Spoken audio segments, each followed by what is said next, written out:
یہ ہم ابھی جنت البقیع میں ہیں، جو کہ جنت البقیع کا مطلب ہے کہ جنت کا باغ۔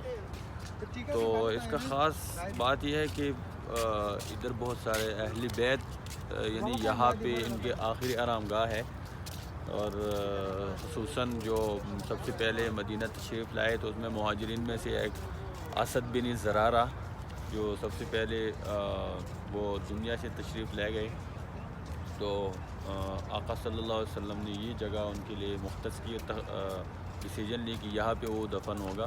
اور دوسری اس کی خاص بات یہ ہے کہ آقا صلی اللہ علیہ وسلم سے جو دنیا کی جانے سے پہلے وہ کچھ رات کچھ دن یہاں پہ آتے رہے، تو اس کی یہ خاص باتیں ہے۔ باقی ہم آپ کو دکھاتے ہیں کہ یہ جو جنت البقیع، اور دوسری اس کی خاص بات یہ ہے کہ آپ جتنی بھی قبریں دیکھیں گے نا، اس پہ نہ کوئی نشانی، نہ کوئی لکھنا، نہ کوئی اور چیز، یعنی کوئی ایسی چیز نہیں لکھی ہوئی ہے، کیونکہ پیغمبر صلی اللہ علیہ وسلم سے ثابت نہیں ہے کہ قبروں کے اوپر کچھ لکھے یا اس کے پیچھے بیٹھ جائے یا کچھ اس طرح اس کی زیارت کے نام پہ ان سے دعا کروائے، پکی بھی نہیں کرنی ہے۔ تو یہ غلط ہے۔ دوسری بات یہ ہے کہ ادھر سے ہمیں یہ پتہ چل جاتا ہے کہ کوئی بھی قبر آپ نے پکی نہیں کرنی ہے۔ تو یہ ہم آپ کو اس کا یہ جو مناظر دکھاتے ہیں، بہت سارے لوگ ہیں، دیکھو بہت سارے لوگ دعا بھی کر رہے آتے ہیں ادھر، زیارت بھی کرتے ہیں۔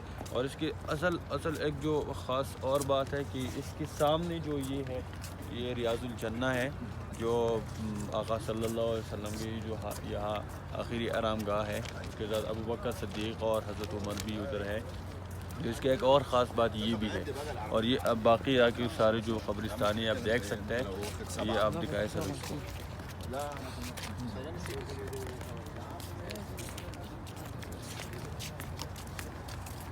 حضرت عثمان کا ذکر کرتے ہیں۔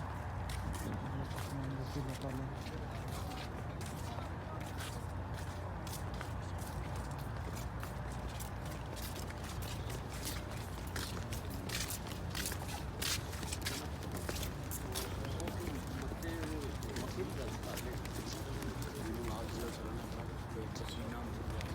یہ سب ماشاء اللہ سے بزرگ آ رہے ہیں۔ یہ جو سامنے نظر آتا ہے یہ بورڈ، اور لوگ انہیں اگر آپ دیکھ سکتے تو نظر آتے ہیں، تو یہ حضرت عثمان رضی اللہ تعالیٰ عنہ یہاں پہ دفن ہے۔ یہ لوگ آ کے ادھر زیارت کر لیتے ہیں اور پھر نکل جاتے ہیں۔ تو یہ ہے قبرستان، اور جو لگا جہاں پہ وہ لوگ جو دفن ہے، اس کے لیے بہت یعنی اعزاز کی بات ہے کہ جو آقا صلی اللہ علیہ وسلم کی جو آس پاس وہ دفن ہے، تو اس میں جو اہل بیت جو کمپینین آف حضرت محمد صلی اللہ علیہ وسلم، بہت سارے صحابہ ادھر دفن ہے۔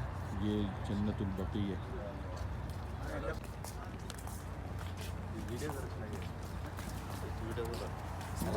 وعلیکم السلام۔ خلاص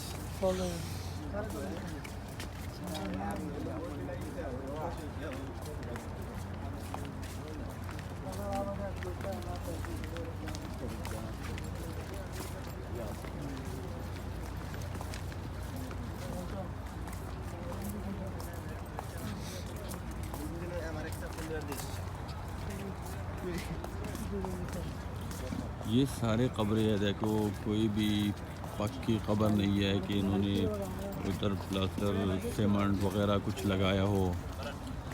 تو ادھر سے ہمیں یہ پتہ چل جاتا ہے کہ کسی قبر کو پکی نہیں کرنی چاہیے۔ اگر اس طرح کچھ ہوتا تو یہ ادھر بہت یعنی اہل بیت دفن ہے، ادھر صحابہ دفن ہے، تو ان کی قبر جو ہے نا وہ پکے کر لیتے، لیکن یہ کوئی اسلام کے اندر یہ بات نہیں ہے۔ یہ اسلام کے اندر انوویشن ہے، جو کہ اس کو بدعت کہتے ہیں، تو یہ نہیں کرنا چاہیے۔ اسے ہمیں یہ پتہ چل جاتا ہے۔ دیکھو دوسری بات یہ ہے کہ یہ تو بالکل سامنے جو ہمارے پیارے نبی صلی اللہ علیہ وسلم کے ساتھ ہے، اس کا ادھر گھر ہے جو ریاض الجنہ ہے، وہ بھی ادھر ہے، آقا صلی اللہ علیہ وسلم بھی ادھر، اس گاہ ہی آرام گاہ ہے، اور ابوبکر صدیق بھی ادھر ہے، حضرت عمر بھی ادھر ہے.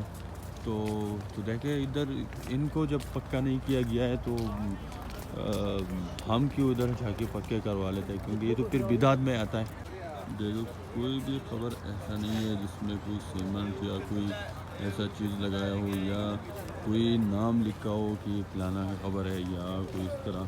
دیکھو سیدھا سادہ یہ سب کچھ ہے، یہ پورے مٹی ہے، انسان مٹی سے بنا ہوا ہے، مٹی میں چلا جاتا ہے.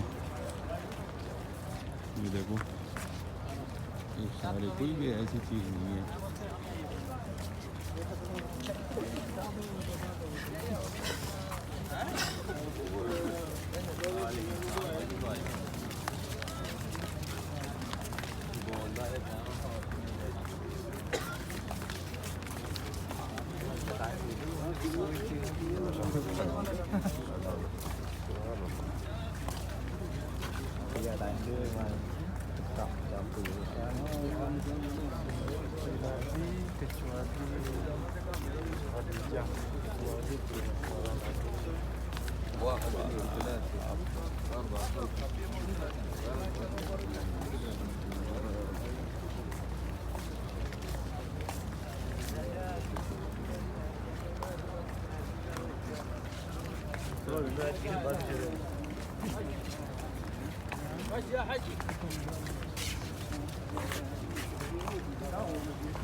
خراب